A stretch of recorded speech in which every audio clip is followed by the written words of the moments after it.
It's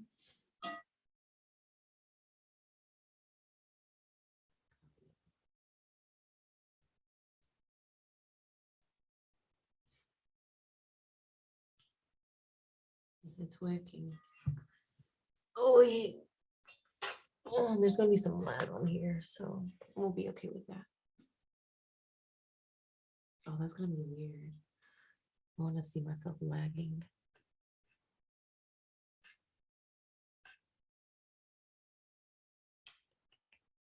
No other views? Yeah, I'm the one who's watching right now. Okay, I know what I can do. I can just not look at it. There you go. So I'm getting caught up in being able to see myself on the screen, and it's lagging like 5 seconds, 10 seconds behind. But hello, hello. It's been a minute, and instead of making it a big thing, which is what I like to do to not get here, is I just jumped on. I was gonna meditate anyways, and I was like, yesterday was my birthday. We're on new beginnings, y'all. I know that the new year happens in January for all of y'all, but for me, it happens after my birthday, and that's happened. So we are feeling renewed, and just like the new year, I have this time that leads up to my birthday where I start working out more, start being more disciplined, and it's like a season. And it's in December too, so it's cold. Like, I know I might look ridiculous to other people who are in 70-degree weather, but actually it might be 67. It's cold. I think it's cold. And when the season changes, my toes get numb. I just have to like work out, because if I have that coldness and that stagnant energy, it just gets worse. So this is actually when I get back into working out harder, doing my outdoor workouts. So I've been going on this really hard hike, and I'm excited because it's every time I go on this hike, it's really clear that I'm getting more conditioned and in better shape, because it's easier. I can run a lot more of it. And I mean like 3 up and down, like these hills are hard. And first time I did it, my back was tightening up. I was like, are my knees still there? But I kept going. I did not stop. And that's like the rule I have in my head, is I set a tiny rule that I know I can do and that will challenge me mentally, because it's really all in the mind. When we're building discipline and challenging ourselves, you quit your challenges first in your mind. When you say to yourself, I can't do it, when you already have your excuses lined up. And I realized that about myself, looking at the patterns, looking at how I talk myself out of things. And from that, because I want different, I learn how to work with myself better so that I can't talk myself out of those things. And one of the things that we can all do, anybody can do, is you set a mental will. And the will is what you want to do. And usually you have a habit that you want to either quit, or a habit that you want to pick up and be consistent with. And for this, it was a habit that I wanted to be consistent with, or I want to pick up. And I wanted to quit being lazy or stagnant. And so I said to myself in my head, I saw myself going up the hill, and I was like, I want to get better at this. Each time I go on this, I want it to be easier. I want to run this much next time. I'm going to, go longer this time. And I've done all that. And so each time I actually fulfill what I said I was going to do, it builds me up, it builds my confidence, it builds my discipline and self-motivation to keep doing it, because that's the hardest part. Is you can get that initial motivation, and then once you get going, it's like, any excuse will do, any excuse will do. The cat sneezed and I got scared, messed up my heart, my breathing, I couldn't go running. And that's just what happened. Any excuse will do. So you have to set up boundaries. Is a word that people think of as bound, like, how do you call this? Limiting something, right? And it's true, because when you have boundaries, it does create limits, but in a lot of situations, you want limits. And then so instead of boundaries, creating a bound space, you actually have more protection. So if you have a limit that works for you, or a limit that you need, you're actually protecting yourself from going outside those bounds where it's not good for you. So you have to set your own threshold, because we are being programmed, being led, being guided, being shown things that we want literally all day. And for us to live on a regular basis with no self-awareness of our habits, of our patterns, and feeling like the slave to your habits, right? Feeling a slave to your mind, dragging you along, a slave to this, scrolling and scrolling. And it's really interesting with the TikTok app, because I just got on there, and I do like it because I like the way that you can answer comments with a video and like directly and have it on there. It's just easier, less time consuming.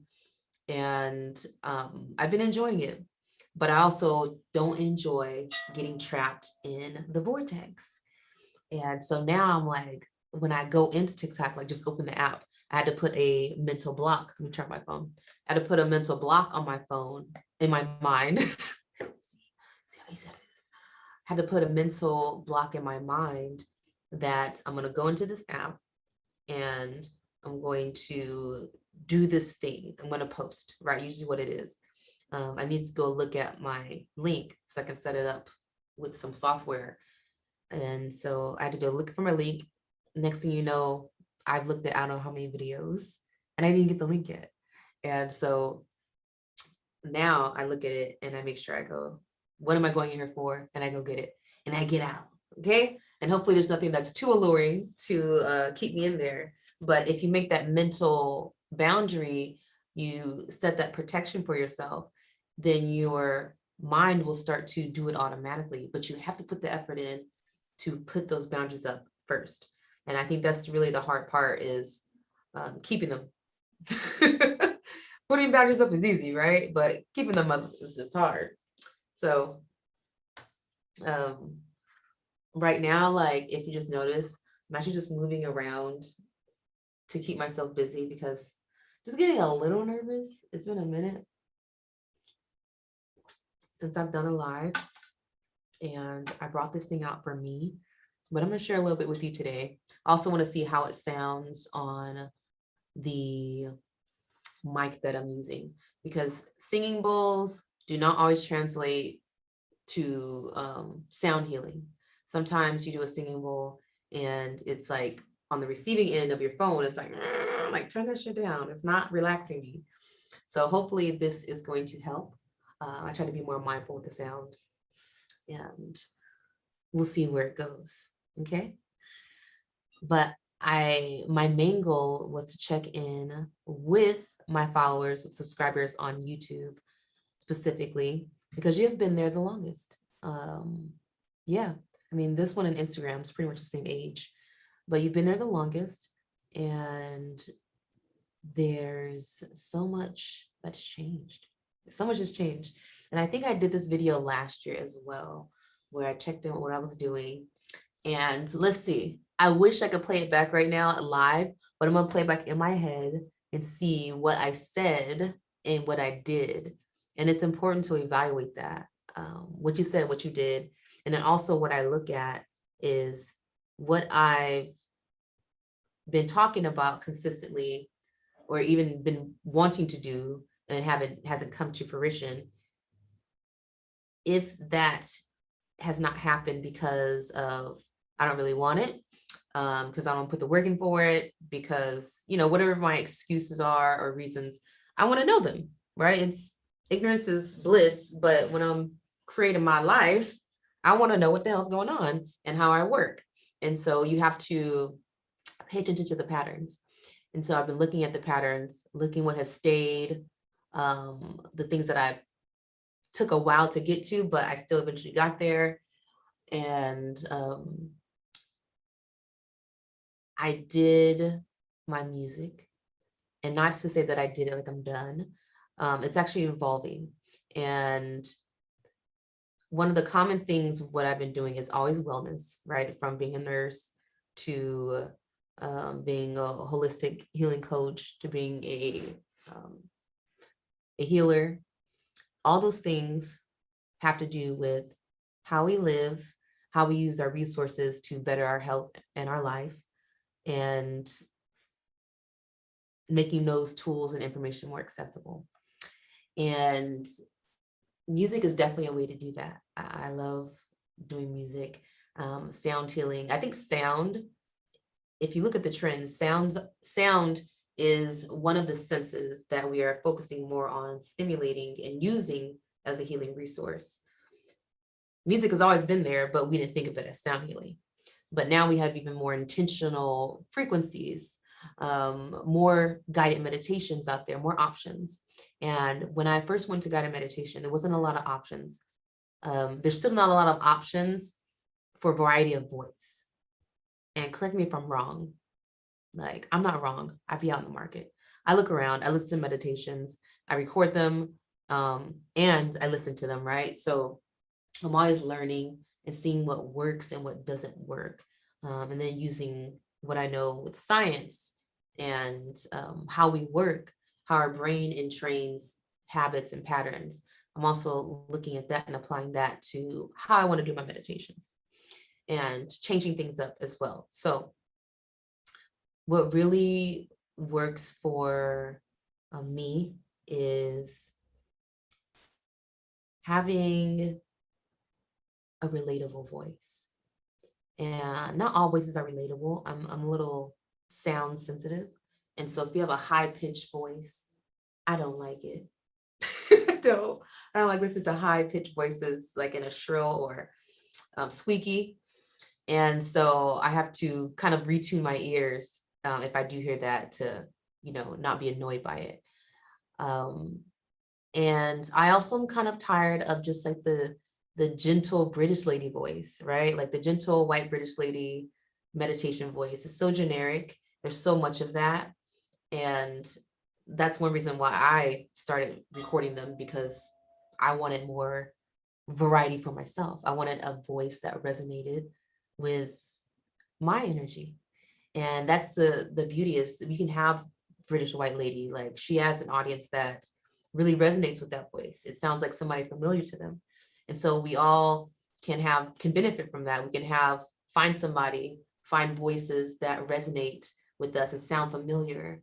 And those really help you to get deeper into your meditation or just be attracted to it in the first place. Like, I've been at this for a minute, and it's not the easiest thing to convince people to do unless you do it with them, like on site.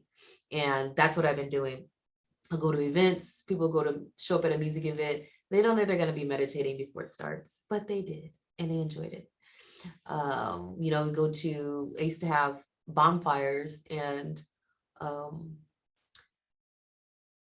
people showed up not expecting to do a group chant and meditation and feel that vibration with each other, but they did it. And we had strangers wanting to join in on it because they observed it and they're like, wow, like, could feel it from the outside. So once you get it, once you feel it, I really think that it's something that you'll always want to be consistent with. You might not be, but you'll be like, I know this is good for me. I know I get a positive benefit from it. So let me stick with it.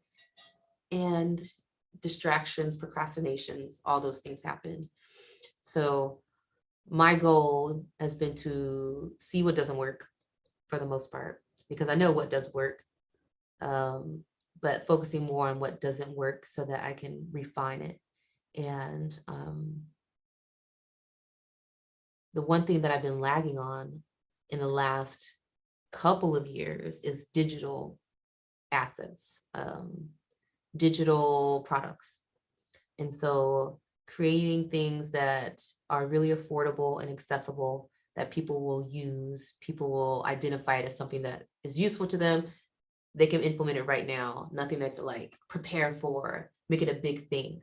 right? So um, I feel very,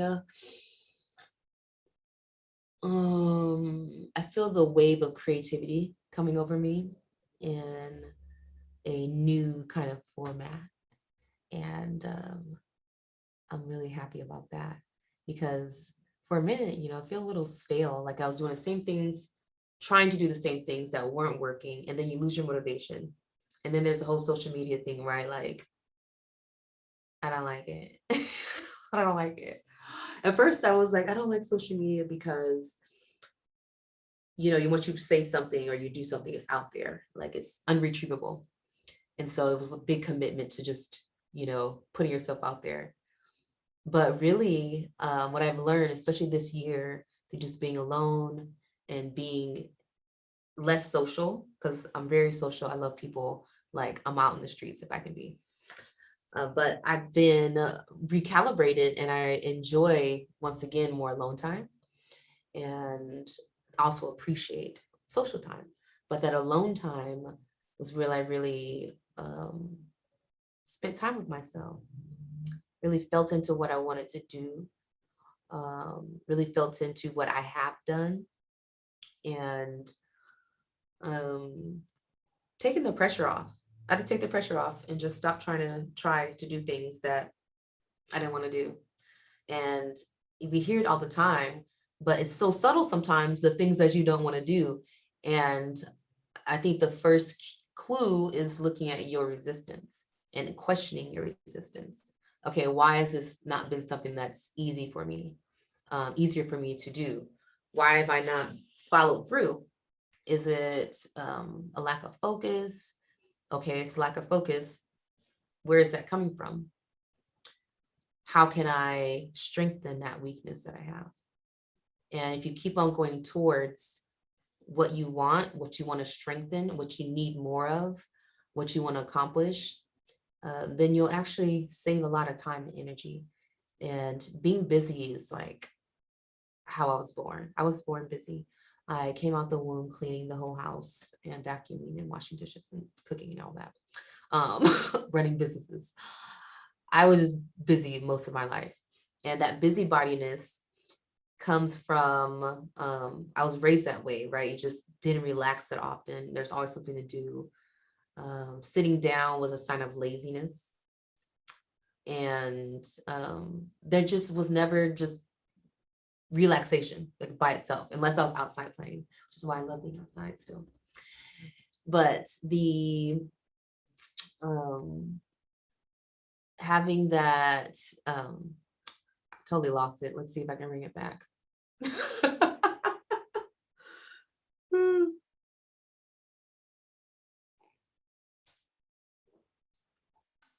You need some damn discipline. If you want to accomplish things, you need discipline. Most of us don't have it, just flying out of our ass freely. So you need to build it. You need to build it progressively. And that just means little goals, little steps, and acknowledging what you do. And instead of attacking what you don't do, which is what we often do, the way we talk to ourselves is an attack. Like you have to realize that a lot of times your doubts is an attack. It's a fine line, that we tread. But if you want to do something and you know that you can do it, it's possible. But instead of going towards the possible and that you could do it if you didn't, you go more towards like, why is it not possible? And you build more that list up of why it's not possible. You get comfortable in that zone of why it's not possible, because that's going to at least keep you where you're at. It's not going to push you out of your comfort zone.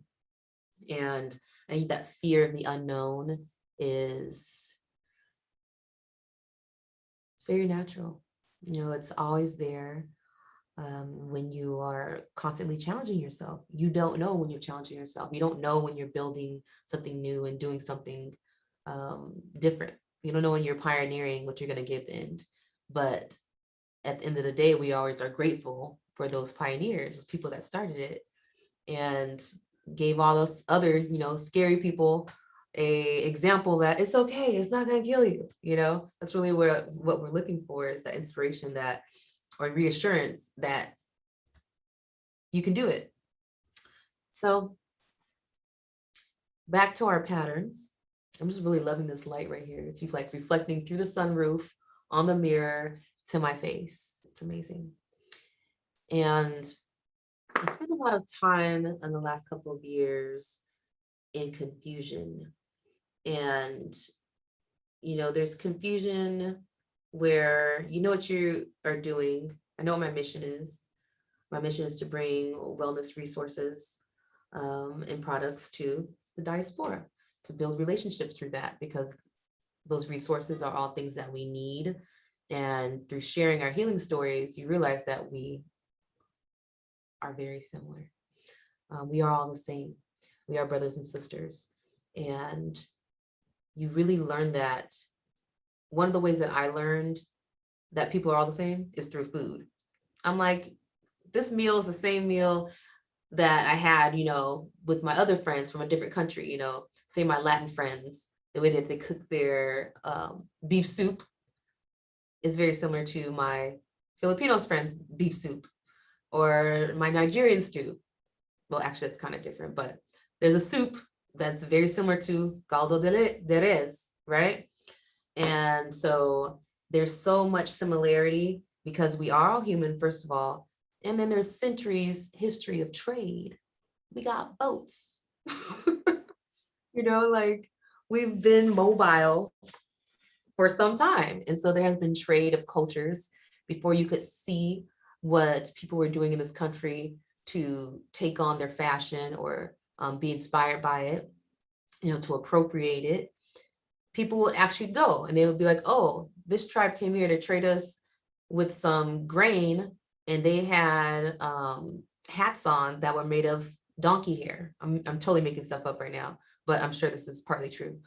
And, they like the donkey hair. Let me give you a real example. Do you know that French Victorian style with it starts with a B, but it's the big booty bouffant kind of shape on the butt, right? So you made a petticoat that had extra padding in it so that your dress would like, whoop, give you that big old booty.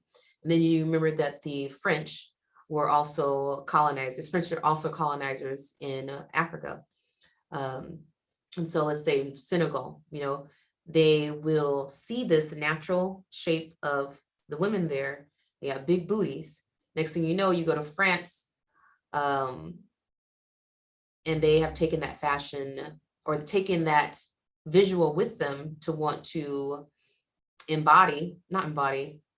There you go. To want to imitate. And so now you have these petticoats with the extra bouffant back on them, right?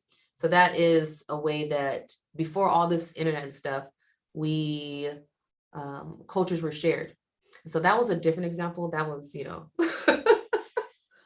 I have certain historical feelings of the French. So yeah, it's hard to give an example of a colonizer and not feel a certain way, but you see where I was going with it. Another example that is not so sensitive is the Aztecs.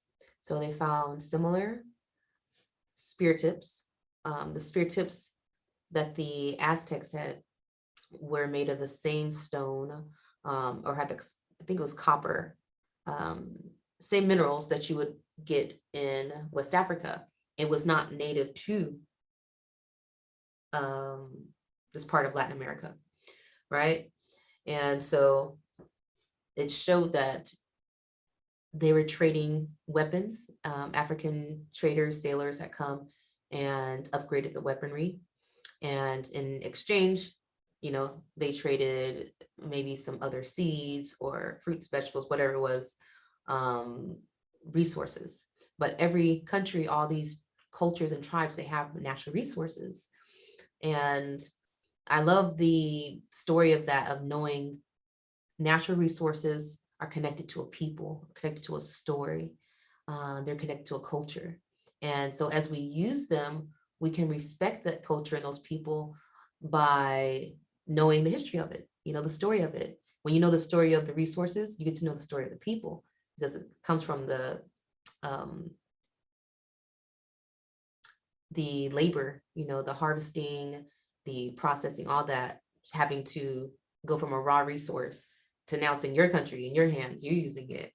Like, we really ignore that part of everything that we have and that we consume. And so part of what I want to do with all the products that I do make, which are natural resources from Africa, is I use these natural resources, make these products, and to share the story with the story of it. And at the same time, my last 2 years, I went to West Africa, Ghana, Nigeria, and really created a home there. And a sense of home, sense of belonging, a visual of my ancestry, my history, actually feeling the land and feeling just automatically a sense of peace that I haven't felt here. I felt similar peace in the Bahamas, even in Mexico. When I go to Mexico, it's very comfortable there. But yeah, when I went to West Africa, it was like, first of all, you were no longer Black. Like, it sounds weird, but here, because everybody's so, it's a mixture of cultures, mixture of people look different. So the labels are helpful. You know, the labels show people that we're different. But when you are a Black person amongst other Black people, the label's not necessary. So then you're no longer living with that identity. You're just another person in a very connecting, unifying way, like a whole way. Yeah. And so that was a really big difference. And I love that. I keep talking about it. 22, this next year coming up, we're going to be taking out a group to West Africa so I can share that experience in person, because I'm always talking about it. I feel like a West African evangelist. Like, I'm always talking about, you should go. And a lot of people do want to go because of the stories that I've told them and about my experience. And so I want us to realize that the world is our oyster. I call myself a child of the world, right? I'm a daughter of the world. So I can be anywhere and feel this is my home. Not to say that the people who ever lived there before might not say that, but me with nature, me with earth, that's home. And so I want to explore more of that. And I feel one of the differences that I feel from actually going to different places is feeling a certain ownership and placement in the world, not feeling so much like a gracious visitor, you know, like, this is my earth too, taking some ownership over it. But what comes with that ownership as well is accountability, responsibility for what you see, for your habits, how you treat the earth, your relationship with the earth. And you really got to acknowledge that, your relationship with the earth. And when I went to West Africa, one of the things I do want to see changed there in Mexico, everywhere you go, a lot of the tourist spots you go is trash. Like, people have no manners for the earth, like no respect. You cannot just go to a beautiful place. Oh, it's beautiful. Let me take some Instagram pictures, and then throw your water bottles, throw your food trash. Like, that is just it's very disconnected. It's not the most disconnected thing that people do, but it's very disconnected. And that truth doesn't just, go away. It doesn't go ignored. It slaps us in the face one day. Like, one day the earth's pollution is going to slap you in the face, and you're not going to like it. And you'll look back on all those times you littered, all those times you treated the earth like a hotel and not your home. And you're going to wish you did better. So before we get to the land of Wally, let's meditate. Let me look and see on this. I told you I've been kind of ignoring it. Oh, there's 3 people in here. Hello, peoples. Hello, peoples. I love doing these lives where I don't worry about who's watching or how many people. Like, numbers don't move me that hard. So let's get to it. So before I meditate, I would stretch my jaws. And the reason we stretch our jaws, especially if you talk a lot, is because you have cranial nerves in your face. So your face shows a lot of emotion, right? And part of the reason it automatically shows a lot of emotion, especially like in the eyes, like I can't lie about shit.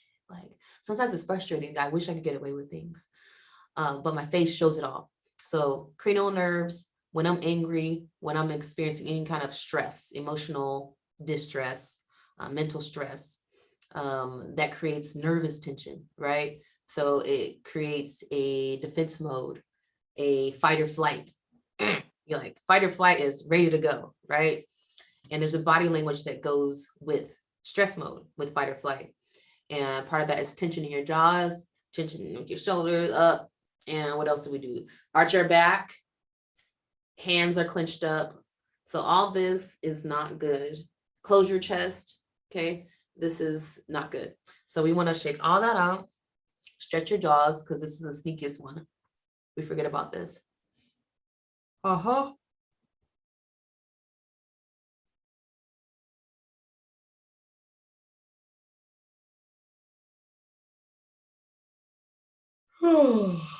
uh, yes, massage your facial muscles. And if you open up really wide, give it a like 5 to 10 strokes up and down of your facial muscles. Let it go. You'll feel the difference like right away. No lie, try it. So, uh-huh. 5 to 10 strokes up and down, slow, and really press into those muscles too. And that helps relax your face, your nervous system by massaging it and creating more space, less tightness. And then the other thing is to open up your chest. So you lock your hands behind your back. Can you see it through all this coat I'm wearing? I told you it's cold. Get on up there, get on up there. So we're gonna roll your shoulders back and open up your chest, pull back and rotate your neck. So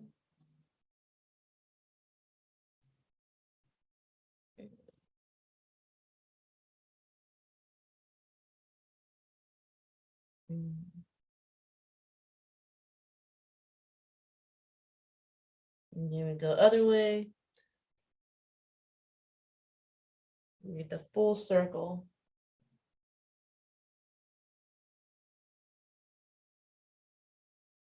And then we're going to take a full breath in through our nose and exhale through our mouth. Get off my thing. Okay, inhale. Fill up your chest.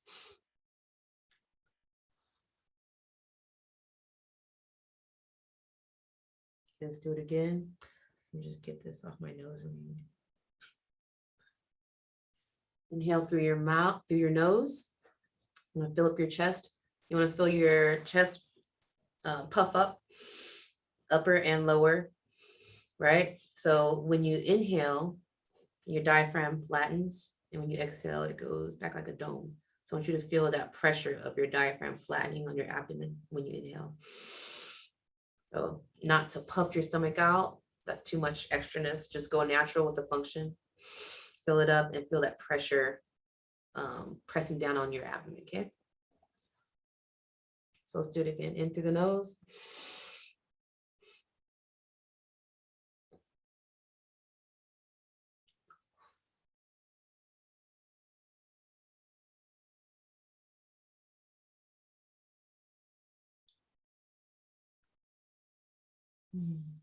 So your exhale should be longer than your inhale. And there's a science behind that. I'm going to try not to go through the science of everything as we get through this, but I just love science. But it has to do with the filling up of your heart space, your actual heart cavity. So filling up with blood versus it being empty, right? And when you exhale, you give your body a chance to lower your blood pressure, right? And that's why you feel calm at the end. If you do the opposite and you you have a lot more inhale than exhale, then you're going to speed up your heartbeat.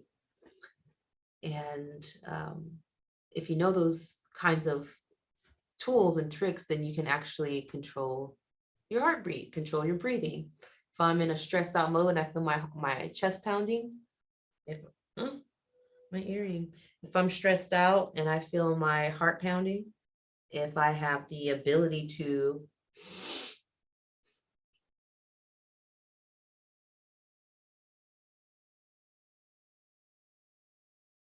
slow down my heart rate, then I'm going to get myself out of fight or flight, right? Instead of letting my heart race and everything clench up. Making a decision from that space is going to give you some regrets. Making a decision from the relaxed space at the end of the breath will give you a little bit more literal space, give you more space. And this is something I've always been saying, but I'm gonna always say it because some things need repetition. But when we are creating space in our bodies, it's a term I always use. You can think of it as wavelengths, energy, right? Energy is vibration. And so let's think of wavelengths. If I'm caught up in my head, thinking about something, running through thoughts, my wavelength is going to be like, like fast, a lot of peaks and troughs, right? If I'm in a meditative state, so total opposite. Meditative state, I'm calm, I'm present, then I have slower, less peaks and troughs, right? And more evenness. Wavelengths actually look balanced versus when I'm stressed, they're all over the place. So if you think of your breath as a dial for your wavelength, then it can feel a lot more accessible to you and not something that is out of your control. And your breath is both. Your breath is in your control and it's out of your control, because whether you try or not, you're still going to breathe. It's automatic because we need that to live. And when you bring it under your control, you mindfully breathe, or you breathe intentionally with your brain connected to the functions of what's going on. So my mind is fully present. I'm paying attention to the breath. I know how it feels. I can tell you the temperature of it. I can tell you where in my body I sense energy as this breath is coming in or going out. I can tell you, what else can I tell you if it's stinky? But I can tell you about the information about the breath, right? And I can only tell you that because I'm paying attention. When I'm working, doing something else, reading a book, I'm still breathing, but because I'm not paying attention to it, I'm not going to give you all those details. Like, I'm not going to be able to. I can tell you what I was reading because that's what I was paying attention to. But if I'm not paying attention, I don't know the details. Okay. So have we haven't done this yet? So let's breathe now. I think we had enough background information on breathing. And forecast on 2022, I have developed a format that I think will work. I'm pretty sure will work. I'm very confident will work very well to teach people these kind of techniques in a way that sticks and they can remember it when they need it, and providing a platform for us to stick together on. And I've been developing this through years, right? Years of practice, actual like observing myself, reading a lot, taking classes, and just becoming more educated. So it's come together. And that's what I'm excited about for 2022. So in celebration of that, let us meditate. And I will appreciate any kind of pointers on the sound of this, the sound quality, because we do want it to be better. But I'm gonna go and listen to this afterwards anyways. So our jaws are stretched. We're breathing evenly. If your heart is a little racy, then inhale deeply through your nose, exhale slowly through your mouth.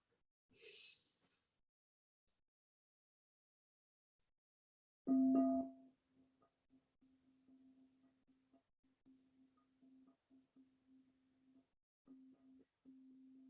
keep paying attention to the breath. Let it come in through your nose and slowly out through your mouth.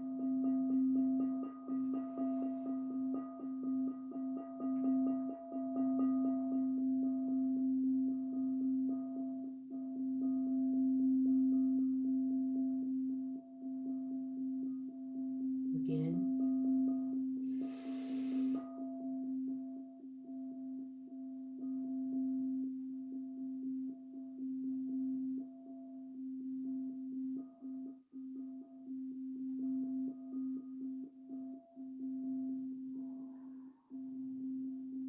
One last breath in through the nose, slow through the mouth.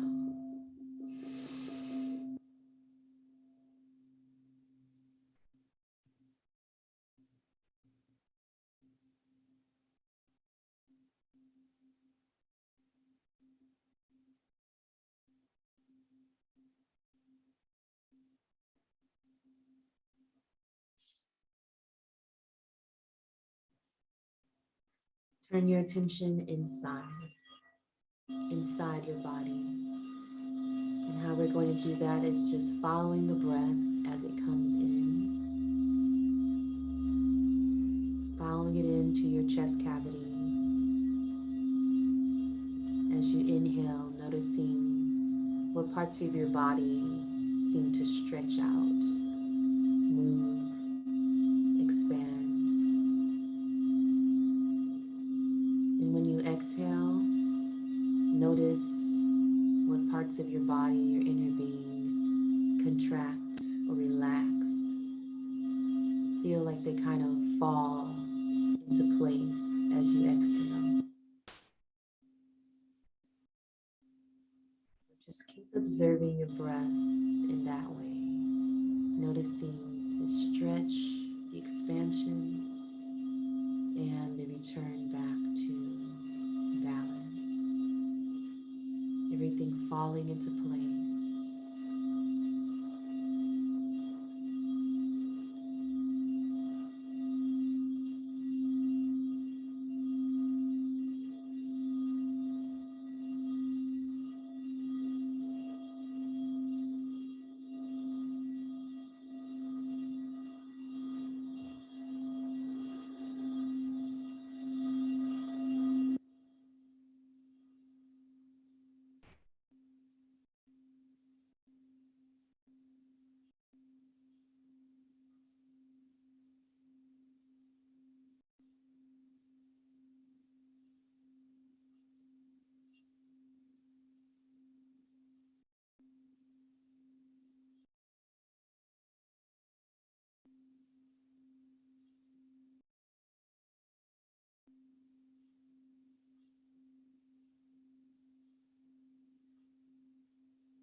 So that was a short meditation, but as you can tell, it's very effective. So it doesn't take a lot to get yourself in a different mindset and brainwave pattern. And let me see, come on up here.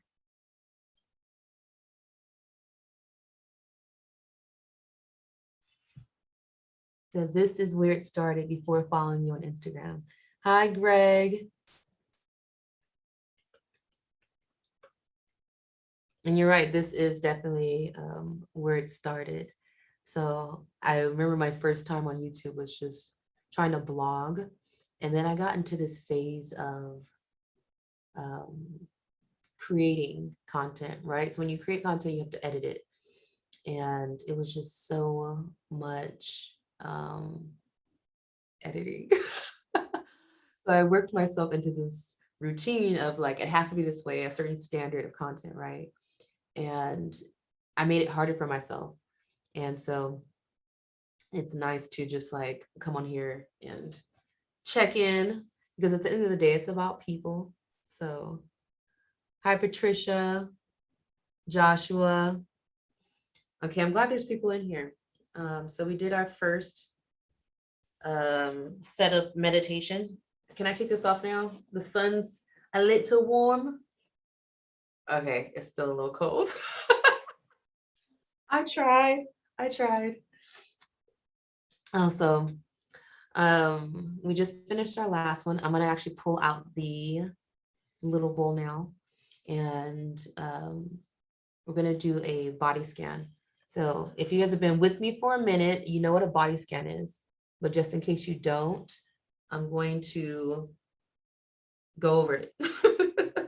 So a body scan is a really common practice amongst therapists and different kinds of therapists too, and not just psychoanalytic therapists. It's really effective in increasing your inner being, your interoception.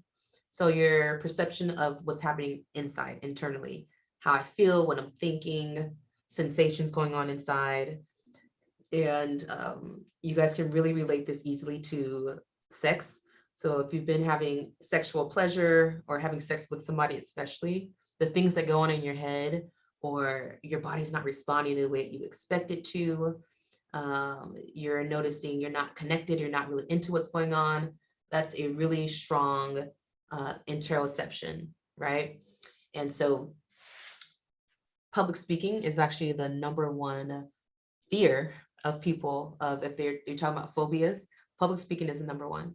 And so if you think about, you have to get up on stage right now and speak to thousands of people, they're all staring at you, there's cameras on you recording, and you don't have it written down either. It just all has to come from your heart. Just trying to create a situation for you. And what would you feel in that moment? Your heart might be racing, you might be shaking, palms sweaty, you might actually be sweating.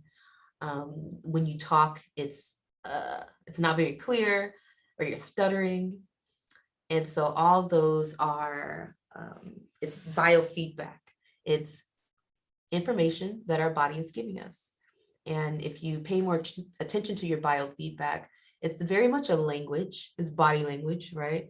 That we don't pay attention to, but it says so much. And if you can speak, first understand your body language, and then speak your body language, then you are one step closer to being the master of yourself and not being being dragged along by your thoughts and doubts and fears and all that. Okay. So for me, it's been really helpful to do body scans, not just after meditation or before it, but throughout the day. If I'm feeling stressed, if you feel that sense of overwhelm, that's the best time to do a body scan, because now you're not paying attention to, I'm feeling this, You're like, okay, let me go inside and observe. And just that observation mode, once you practice, you get really good at going into it. You observe what's happening versus being in the experience fully. And a lot of times you want to be fully immersed in your emotional experience. But sometimes when it's going to harm you, oops, that is the alarm to go outside to see the sunset. And I think I have like extra 10 minutes today because it's getting like, it's lagging. So I'm going to stick with you for 10 more minutes, but I'm going to go see my sunset. And see, that's a habit that I picked up, and using the alarm to help hammer into place, because I feel the difference when I get sun at the end of the day and the beginning. And so it also reminds me to step away from the laptop and go take a walk and go see the sun. So it's a beautiful new thing that I've done for myself, and I'm liking the results. But I feel like I've taught you, I feel like I've shared with you what the body scan is, but let's do a little quick words are not coming for me easy today. They're not coming to me easily, but they will. Words come to me easily. The words are already there. It's just my mouth is not catching up to it. Body scans. Paying attention to what's happening on the inside. Sensations, vibrations of any kind. Intuition is part of your interoception. So intuition is like a gut feeling. Something's off. I feel either, some weird kind of sensation, vibration happening in my hips. Something's off. And something like that in your hips could be attached to your sense of safety, could be attached to your sense of sexuality.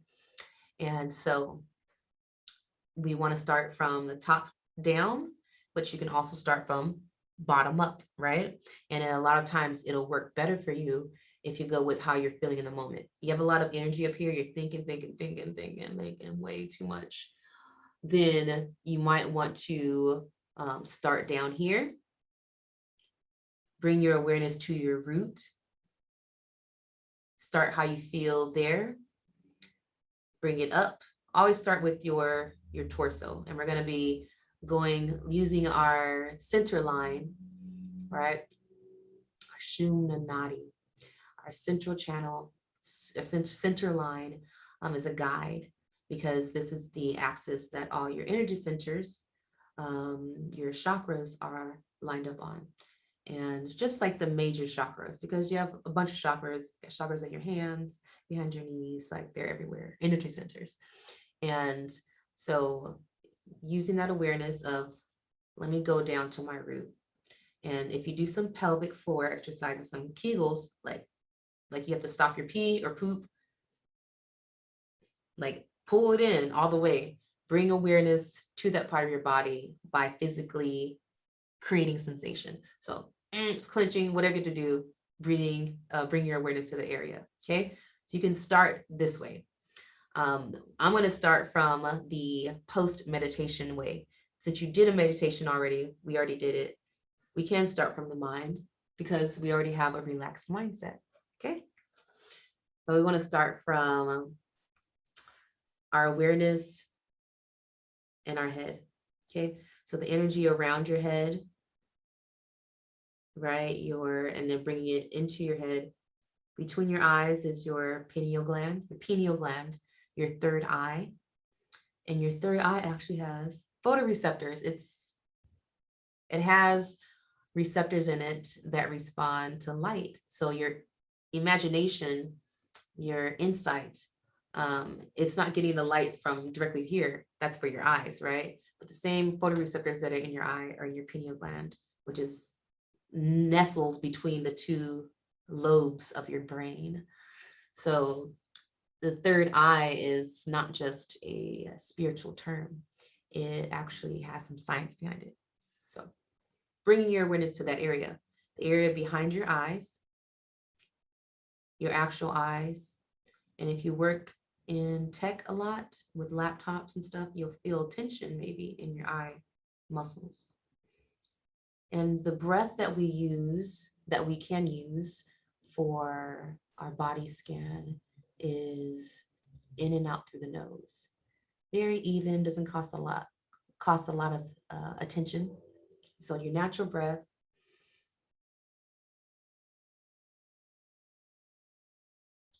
Nasal breathing is associated with focused breathing.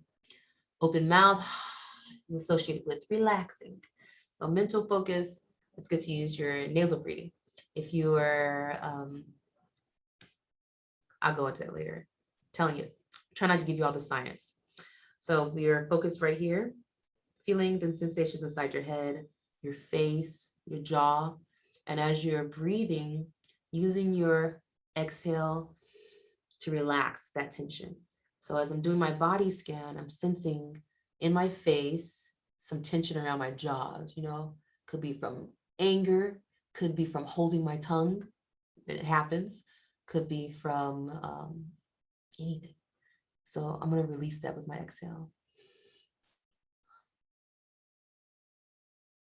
Right? Then going down our neck. If your neck is bent, holding tension, try to adjust it. So as you're doing your body scan, it's not always going to be stagnant. You might be moving around and literally realigning yourself as you scan. So releasing any tension, any essence of resistance. So not physical tightness that you can feel, but the idea of tightness in your mind, the resistance that you feel that we often have all the time, letting that go. So it's an intention you set, right? Now we're going to bring our awareness down to our shoulders as it comes from our neck, spreading our awareness out to our shoulders and the center of our chest, where your heart center is. If you feel this tight, if you feel that the breath is not opening it up, then move around, stretch it out.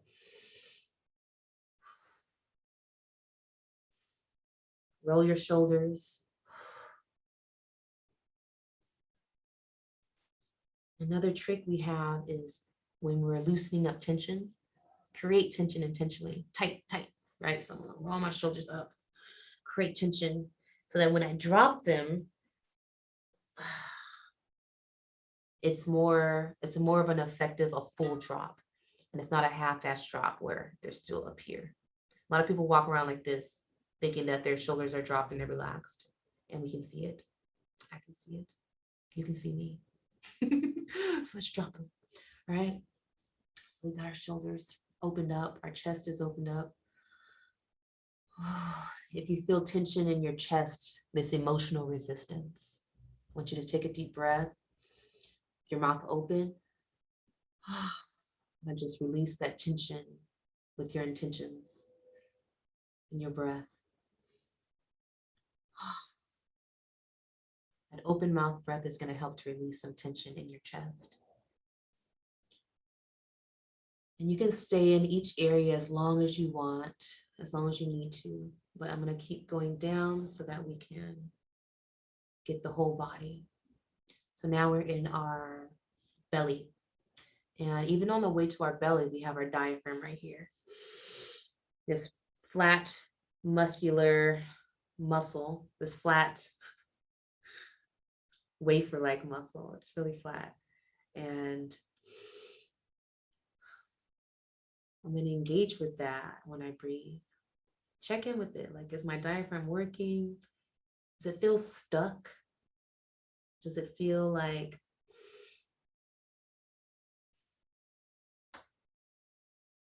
it's fully expanding and relaxing? Bringing that awareness down to your abdomen, your belly. You have a whole nervous system in here, your enteric brain. So a lot of your gut instincts, your gut decisions, it's here. This is your other brain. So the food that you eat is digested in your gut, where all these nerves are. And that says something, right? What does it say to you? This is our sense of grounding. If you're traveled a lot, you might feel upset stomach, diarrhea, gas, bloating, all those things, because your energies are not balanced. They're not grounded into the land that you're in. Because where we are, different places in the world have different frequencies, right? The world does have a one resonance, has a pulse, an energetic frequency that's actually detectable, readable, right? The Schumann frequency, Schumann resonance. But our land changes. The concrete jungle is going to be different than the actual jungle, right? The Sahara, the desert, is going to be feeling a little different than Nevada. Okay, so we all have different energies. So if you're traveling, it's really important to do some belly breathing so that you can ground better in whatever land that you're in, connect better with the land there, the indigenous spirit there. And we're breathing. Where is our belly tight? Where is it blocked? Do we need to do a digestive cleanse? Do we need to take some shots of, take a shot of ACV? Do we need to change our diet? This is also part of a body scan. Feeling into your knowledge, your relationship with each part of your body and your relationship with your organs. So we're gonna keep going in here as long as we need to, right? Check in with the belly. And then we're gonna go down to our pelvis. So the pelvis holds a lot of emotions and memories. Have you ever heard of the womb story? Womb story, how your mother, how your parents were, how the environment of your mother was as you were born. That's part of your womb story. It's part of your coming into this earth, your birth story is the environment, energetically, spiritually, physically, all that contributes to your womb story. And so we hold a lot of those memories in our pelvis. And even if you don't have a womb, the same cells still exist. They just are arranged differently for different functions, right? So we still have a connection to our mothers. Even men will have that connection to your mothers. And some of you feel it. Like I don't have to explain it to you. You feel it. You know you do. I would love to have guided meditation by you. Okay, Greg. I actually have a lot of them, but what I was doing was I was doing them on Fiverr. So people are paying me to do their meditations for them. So look at me. I've been getting paid to practice.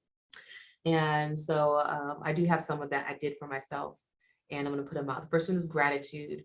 So I'll be putting that on YouTube. I'll put all my guided meditations on YouTube, but some of them also will be available for streaming because a lot of people will be streaming, right? And it takes an extra task to go onto YouTube and find a video. So if I can just put it all in the same place for people and create a nice playlist, then we've done some good work.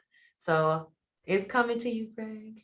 And I have someone here. If you guys look at the guided meditation playlist, there are someone here, but not to the caliber, not to the wisdom and practice that I've had over the last few years that I'm going to put into these newer ones.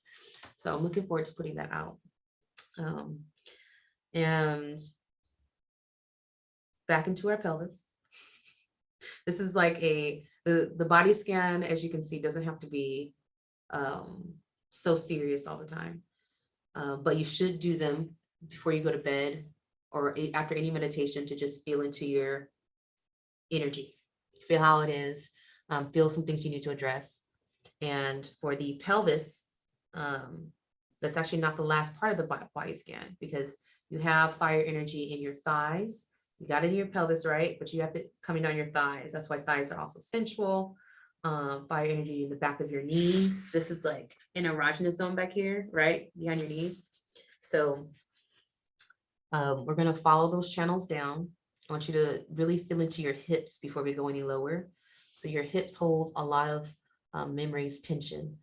The way that a person walks will tell you a lot. It'll tell you about their confidence, their comfortability in their body. Their sexual energy will express itself through how they walk, and also their trauma. So a person that walks really stiff and kind of like locks their hips as they walk, doesn't really fully let their motion go, says something, right? And it doesn't say just one thing. Everybody has a different story, but it does speak oftentimes to trauma because you have an attack on this part of your body. It's attacked this energy system, this chakra. And so that sense of defense, that fear is showing in the movement down from vibration of particles up to vibration and movement of your joints, your hips. even the fluid in your joints have it's water, right? You know how much water takes on vibration. Like we have seen the cymatics, the way that water takes on energy and changes its shape. So we have water in our joints, and I want you to really think of that. Think of what that means, and how it really easily translates to our energy expressing itself in how we walk and how we move. And yeah, so keep going down, and I want you to follow this energy, this awareness all the way down to your feet. So a body scan is your whole body. And when you're done, I want you to give it a nice tension, like hold everything tight. Inhale as you're holding it. Hold it for a few seconds and exhale. Let everything go. Or like super relaxed now. Very relaxed. And that's my live for today. I'm happy with it. The sun's still out, so I can still get my walk in. And the body scan, we need to have that on just a video by itself, right? Like 5 minutes or less, so that you can do it without interruption. So that that's coming out with the 2022 material. And I'll be releasing videos weekly. People consume a lot more content now. So you do have to say more and do more often. And I want to do it in a way that is frequent enough that also is digestible. Like there's no point in me giving you a new lesson every week if you haven't really touched on the last one, or like you haven't really got to it. It just keeps, I see this as me sharing it with like a peer of my students. I mean, a group of my students, my peers, my mentors, like all of us are sharing this classroom. And so I think of like, how we really do it, like if we're in the classroom. And that's what I put into these videos. Okay. Let's see. That's awesome. Can't wait. Where do I sign up for the paid meditations and the healing science? It'll be there's a separate link for it. It's not under this video, but it'll be on Thinkific, but also on Green Body Wellness, my website, because I want Green Body Wellness to be wellness resources and recipes, right? So we have our products, we have DIY videos, we have our meditations. So I want it to be all in one place. I'm trying to simplify. And so one-stop shop, Green Body Wellness. And your energy, Greg, like, I don't even know what you look like right now, but it's really doing it for me. You are giving me inspiration, making me feel like I'm not talking to the camera by myself. So thank you for being here. And yeah, like I've already been excited about what I'm doing, but to have somebody waiting on it. And I hear that all the time. And I try to remember it as well, that this is not just something I want to do. It's like, no, people want you to do it as well. And so I already have some meditations out there that just doesn't have my brand on it, but people have been paying me to do their meditations for a minute. And I've been praying since I was a child. I've been talking to a higher power and spending time with nature, like hours in nature, since I was able to. So that's my natural alignment, and it's flowing through. Okay. I just keep talking. So this is a new beginning, and this is just the first of a lot of videos. I have a new show and I have a partner. So I'm excited to introduce you guys to her. Her name's T. And I got tired of talking by myself on the podcast. So I was like, when I come back, I'm going to come back with the right person to do it with, and we both have a very good place, a very pure place in our heart that it's coming from, and intention. So I'm excited about that. So we have a new show. Okay. We have digital products, right? We have a lot of free resources and events. Yes, events. So I'm excited about that. If you guys want to stay up to date, you can stick here. Of course, you're my subscriber, so you'll know when I post something. But also sign up for the newsletter on greenbodywellness.com. And that way you'll get all the updates of what's going on. Putting out a calendar too at the top of the year. So it's like a relaunch, actually. Yeah, it is. It's a relaunch. And we're focusing on the wellness resources, digital products, and our online virtual community, because like this is global. This is global. I have friends in West Africa that, are meditating and they want to meditate together. And so this is not even just for the US, it's really global. And I'm just excited to work together. We have to work together to create a better future for ourselves, but not so much ourselves. Like we really got to make what we got right now, make the best of it. But when you think about the future, I'm thinking about our kids, the generations after us, because that challenges you to be considerate and not just selfish, and think about your time here on this earth, and how it was for you. So we're meant to be communal animals, meant to be together, meant to heal together. And that's why it's so much easier and enjoyable when we do it that way. And now it's even easier to get people to commune and come together online than it was before, right? Because now it's like normal. And we have a little less resources and options other places. So here we are, and lead with love. Still the mantra, always going to be a mantra, lead with love, that guides all of the decisions. And I hope you guys are blessed. You have a blessed week, and use the body scan to just get to know yourself more. Pay attention to what's going on the inside, especially when you feel something. Like if you feel an emotion, be like, ooh, this is a chance to go inside. Like, what can I observe? What can I learn about myself when I'm in this emotional state?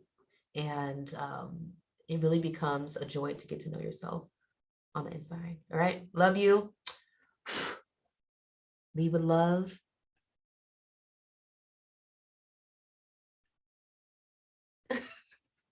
I don't even know how to end it. How do we end this? I